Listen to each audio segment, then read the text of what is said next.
Republicans called Eric Schmidt and John Cornyn will co-chair a first-of-its-kind Senate Judiciary Committee hearing next month. Biden and his personal office announced that he had been diagnosed with, quote, a more aggressive form of prostate cancer, which Joe now says he's going to beat. What? When they wake up and they go, wait a minute, the president just discovered he had advanced cancer in his bone? Like the president.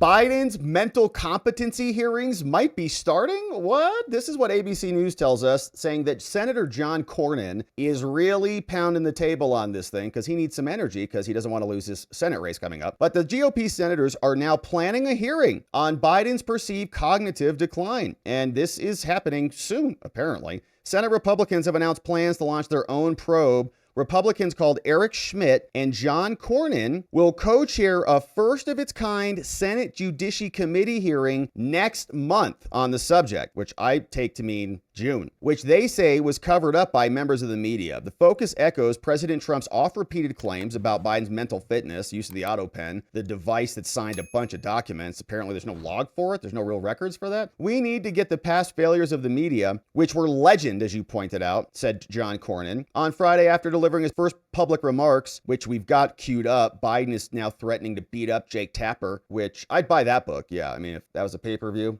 Biden versus Tapper, I don't know. We'll see. That would be a lot of fun. Hey, he asked the Justice Department to open a probe into any potential violations, and he sent this letter over to Pam Bondi. This is what John Cornyn sent out to Pam Bondi. He said, hey, Pam, I write to encourage the DOJ to open an investigation into any potential violations of federal law surrounding the representations that Joe and his administration made to the American people about Biden. On May 18th, Biden and his personal office announced that he had been diagnosed with, quote, a more aggressive form of prostate cancer, which Joe now says he's going to beat. The statement additionally noted that the cancer has metastasized to the bone, but gave us a few other details. This announcement follows the publication of news reports calling into question the former president's capacity and his awareness during his time in office. Cornyn says, I am concerned that during his time in office, Biden's associates, including his doctor, made representations or material omissions about the status of his health and the existence of any medical conditions, whether mental or physical. In fact, I fear, says Cornyn, the American people were deliberately misled about Biden's health. Instead of providing full transparency, which is the obligation of the CNC, important information was kept secret. Now, I do not have confidence in the former president's aides and staff, including medical staff, or their ability to be honest and straightforward about Biden's cancer. For example, we have learned through news reports that while Biden's doctor was reporting him as, quote, fit for duty, he was actually only capable of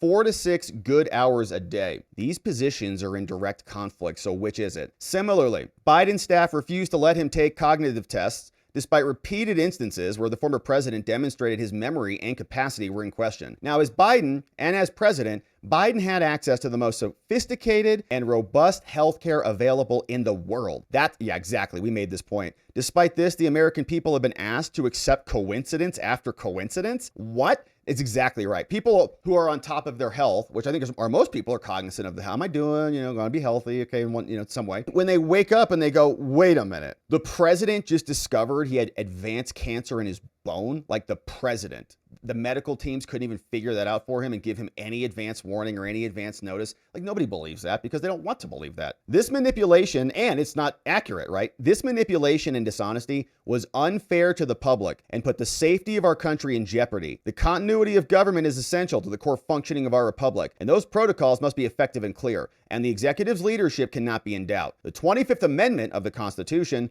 provides the basis for any presidential disability, and any effort by the previous administration to circumvent that would have been troubling and inappropriate. Footnote 8, citing the Constitution. Now, that's exactly right. And, I think their response is, well, did they have a duty to invoke, or they made their judgment, their discretion? Did anybody bring it up even at all? Ever? These actions potentially impacted the trust the American people have in their government and weakened us on the world stage. While the former president's staff have stated publicly that his cancer was only recently diagnosed, yeah, right. That same staff publicly declared him capable while privately discussing putting him in a wheelchair, according to Tapper's book. I encourage the department to conduct a full investigation and ensure that no federal laws were violated during the previous administration. Signed, John Cornyn from Texas, who's facing Ken Paxton, and so starting to rattle the saber a little bit. Sending this to Pam Bondi. Hopefully she does something about it. So Cornyn also posted about this. He had his remarks here. Next guest, is the senator driving that real accountability. This is about a constitutional crisis where we basically have an incompetent, mentally incompetent president who's not in charge. So the question is, who is in charge? Whose finger is on the nuclear button or has nuclear codes? Hunter. Who can declare war? How do we Jill. defend the nation when we have basically an absent president? And those are constitutional issues we need to address and correct. Senator Cornyn, you're not one known for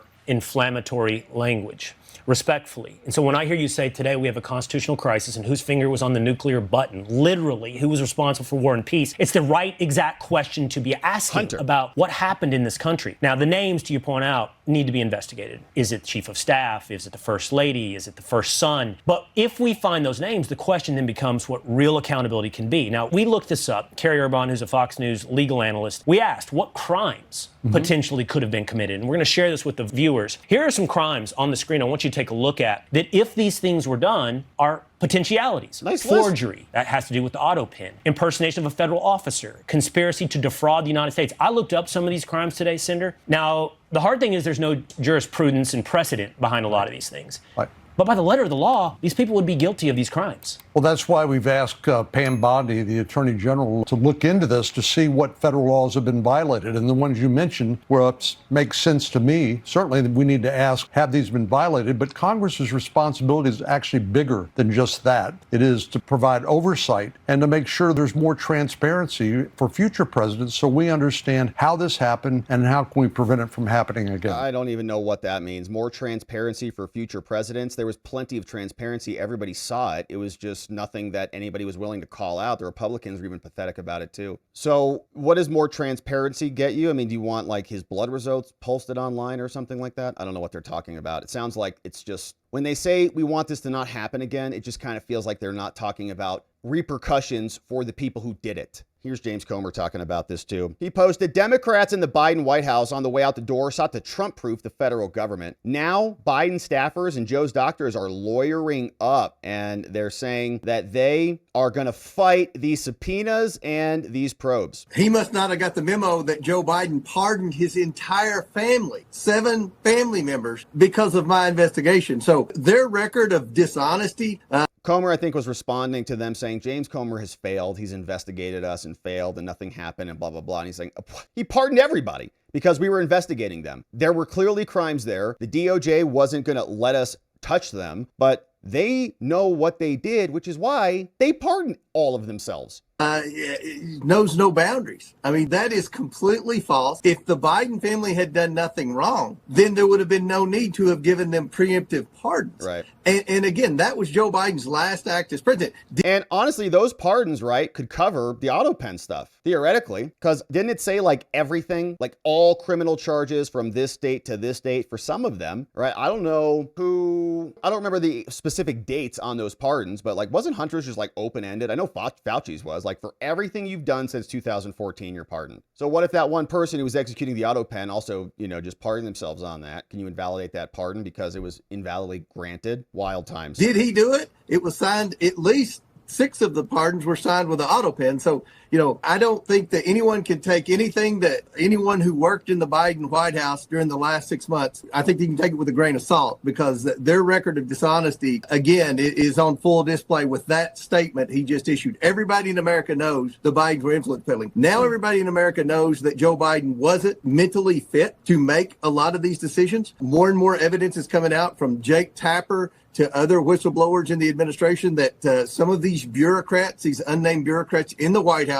were using the auto pen to sign Joe Biden's name on very important things like pardons and like executive orders. And very quickly on the signatures, we hear from this energy group that they're questioning whether many of these executive orders and laws are even valid. In 2005, though, you had the DOJ Office of Legal Counsel determine that presidents can use auto pen to sign bills into law. So what would your committee have to find to make the determination that these EOs, these laws, are null and void? Who gave the authority for the low-level staffers to take that document, put it in the auto pen, and press power to sign Joe Biden's name? Exactly. The chain of custody from the documents, right? You transfer from A to B to C to D. There's a logs for this. And this happens a lot in criminal law when they're transporting blood. Where'd it come from? Okay, it came out of the person's arm, into the vial, into the officer's baggie, then to the transport officer, then to the crime lab, then they impound it into evidence, and somebody takes it out of evidence, then some technician pipettes the stuff, and the whole thing goes on, and it's all documented, every single step of the way. And defense attorneys look at it and say, oh, you missed a little spot here. So what happened to the blood when it was transferred from A to C? Actually, from B to D. What happened? You missed C. Where's C at? Oh, I don't know. So, okay, so their blood could be tainted. Now there's reasonable doubt. In that blood sample, which is a criminal case. How about Joe Biden, the president of the country, signing and approving documents? Do you think we could have a chain of custody on that so we could follow the bouncing ball from Joe Biden's broken brain into the crap order that gets signed? We'd like to know. Because many of those documents were signed on days where Joe Biden wasn't anywhere near the White House. There's no evidence of any email communication between the president and these staffers. We have the Hur report where Robert Hur sat down at length with Joe Biden and concluded that he couldn't even sit in front of a jury because he couldn't even remember the date of his election and of tragic events in his family's life and things like that. So there's plenty of evidence that Joe Biden wasn't mentally fit to make a lot of these decisions. We want to know who actually gave the authority to do these executive orders and these pardons. Because, again, I think the American people have seen up close and personal, especially during that debate with Donald Trump, that Joe Biden wasn't at the top of his game. This physician, Dr. O'Connor, he continued to give reports saying he was mentally fit and in perfect health. Now we know otherwise. So that's why we're bringing them in. Now, I want to ask you about this. ESPN. That's Comer. He, I think, knows where a lot of this stuff is buried and knows the players because he's been investigating it for 4 years. In the last 4 years, he did not have a friendly DOJ. He did not have a friendly Congress. And so he was kind of fighting an uphill battle. But now Pam Bondi's getting letters from senators, and we've got even lefties like Jake Tapper who are starting to break the dam on this. So we'll see if this leads to anything. We certainly hope it does. But now both houses digging into it, and they say hearings coming soon next month.